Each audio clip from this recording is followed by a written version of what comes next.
বাংলাদেশ এবং ভারতের সীমান্ত ঘেঁষা এক নিভৃত প্রান্তরে দুধকুমার নদীর বুক চিরে জেগে উঠেছে এক বিস্ময়কর চর, যার নাম শালমারা। ছবির মতো সাজানো এই চরটি যেন প্রকৃতির হাতে আঁকা এক অপূর্ব শিল্পকর্ম। বছরের অনেকটা সময় এটি নিজের সৌন্দর্যকে আড়াল রাখলেও শরৎ এলেই যেন এই চরের প্রকৃত রূপ ধরা দেয়। তখন শালমারা হয়ে ওঠে এক স্বপ্নপুরী, যেখানে প্রকৃতি তার সব রং, রূপ আর গন্ধ মেলে ধরে নিঃসংকোচে।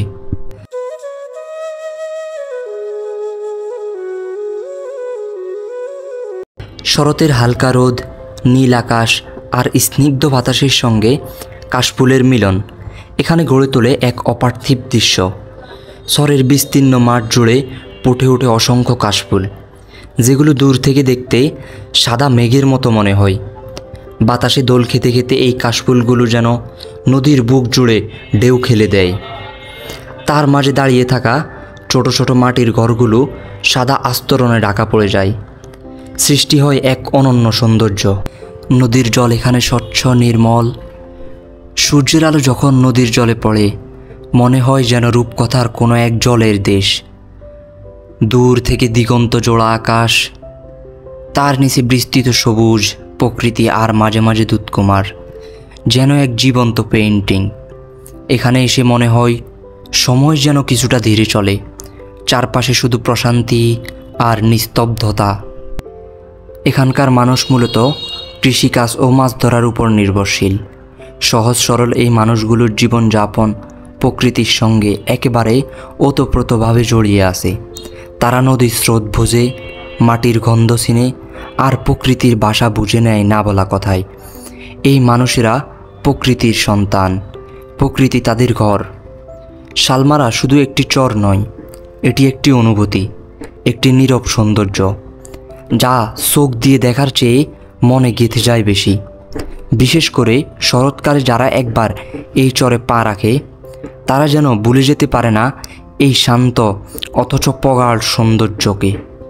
মানে হচ্ছে এখানে ইয়ে করে শান্তি পাবো, যেটাতে ওই যে চারপাশে হচ্ছে রোদ, মাঝখানে এত শান্তি।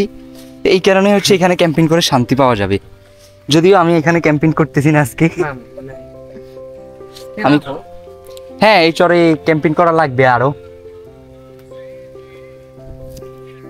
ও কি অসাধারণ এক ভিউ, একদম পুরা চরের মাঝখানে একটা ঘর, আর এই যে সেই ঘরটা। শালমারাতে আসছি লাইফে ফার্স্ট টাইম। আসলে এটা হচ্ছে শালমারা চর, আর লাইফ ফার্স্ট টাইম। কুড়িগ্রামে ফার্স্ট টাইম আসছি। কুড়িগ্রামে এর আগে কখনোই আসা হয় নাই। তো এখন হচ্ছে ওই যে দুইটা ভাইয়া মাছ ধরতেছে, তো ওনাদেরকে বললাম আর কি। তো ওনারা হচ্ছে আমাকে হয়তো এখান থেকে এসে নিবে নৌকা দিয়ে, ওনাদের কাছে যাবো আর কি। হ্যাঁ, ফাইনালি হচ্ছে নদীর মাঝখানে যাচ্ছি। ভাইয়ের নাম কি? ওই যে আমাদের মাছ ভাইয়া। ভাইয়ের নাম কি?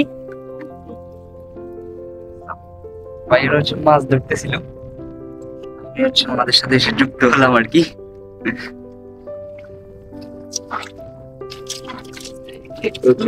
মাছ আর হচ্ছে নদীর আরেকটা কি মাছ জানো ভাইয়া?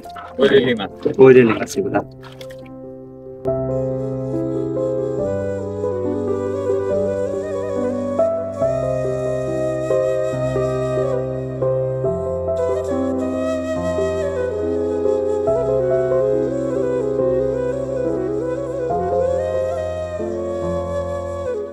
এখন একদম গোধূলি বিকেল বেলা, আর আসি হচ্ছে শালমারা চরে সুমন ভাইয়ের বাড়িতে। তো ওনার বাড়ির সামনে হচ্ছে আজকে ক্যাম্পেইন করব।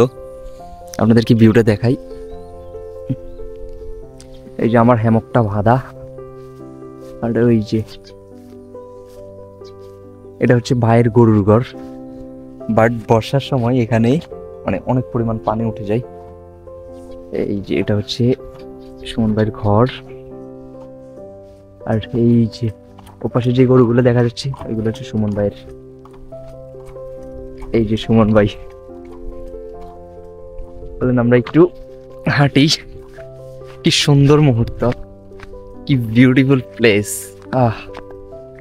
একদম মন জুড়ায় যায়। আজকে এখানে ক্যাম্পেইন করবো, মানে এক অসাধারণ অভিজ্ঞতা শালমারাচরের ক্যাম্পেইনে। সবাই শালমারাচরে ক্যাম্পেইন করতেছি, তো আমি বাদ যাবো কেন, আমিও ক্যাম্পেইন করি। আর শালমারাচর মানেই সৌন্দর্য, অপরূপ সৌন্দর্য ঘিরা শালমারাচর। কারণ হচ্ছে এর মোটামুটি 2-3 পাশেই হচ্ছে দুধকুমার নদী। আর এই হচ্ছে আমাদের সুমন ভাইয়ের গরু এগুলা।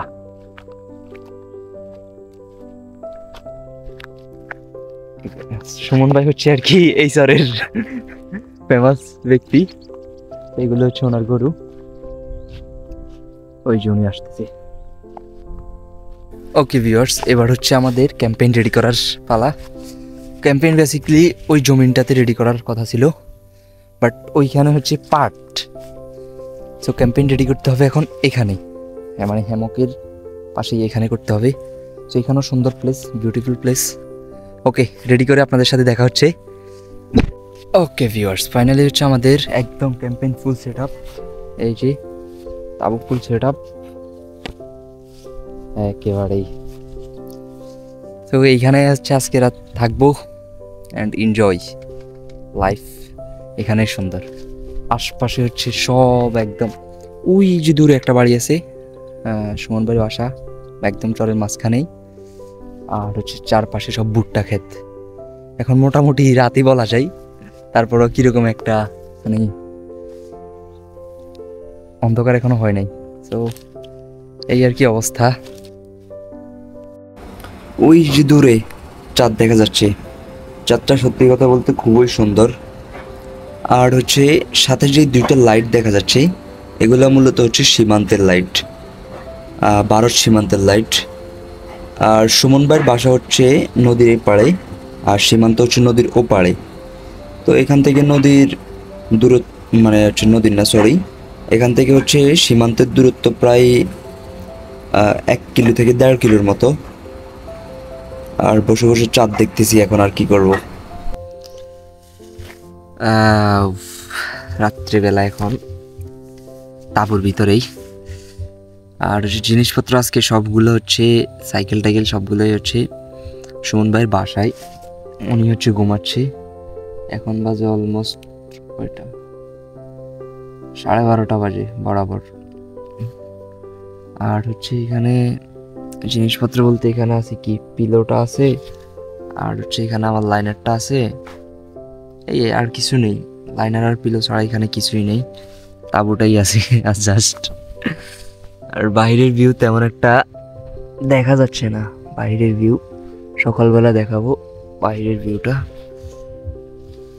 আর একটা কথা হচ্ছে কি, এই চরটা অ্যান্ড হচ্ছে এই চরটা না, শুধু এই কুড়িগ্রামটাই আপনার হচ্ছে দিনের বেলা যতটা গরম থাকে, রাতের বেলা 2-3 গুণ ঠান্ডা হয়ে যায়। রাইট নাও এখান দিয়ে যে প্রচুর বাতাস, আমি ঠান্ডায় অবস্থা খারাপ, মনে হইতেছে যেন পৌষ মাস বা মাঘ মাস চলতেছে, পৌষ মাস বা মাঘ মাসে শীত চলতেছে, এরকম অবস্থা। এত পরিমাণ ঠান্ডা, বাইরে কোনোভাবে দাঁড়ানো যাচ্ছে না, যার কারণে আমি তাঁবুর ভিতরে। পাশে আমার হ্যামকটা আছে, অনেকক্ষণ হ্যামকে বসছিলাম, ঠান্ডায় কাপ ছুটে গেছে, যার কারণে ভিতরে চলে আসছি। ওকে, তো আপনাদের সাথে দেখা হচ্ছে সকালবেলায়।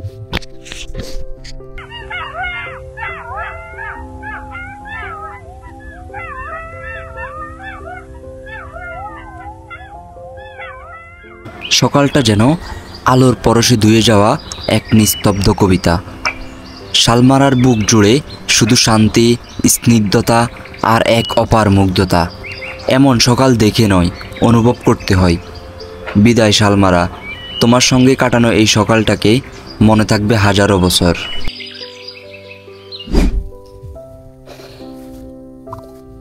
তাইলে আর কি ভাই, থাকেন। আচ্ছা ভাই, আবার দেখা হবে ইনশাল্লাহ। আর শরতে আবার আসবো নাজমুল ভাইয়ের সাথে ইনশাল্লাহ, তখন দেখা হবে। আর দোয়া করেন, হ্যাঁ, আচ্ছা। আল্লাহ হাফেজ।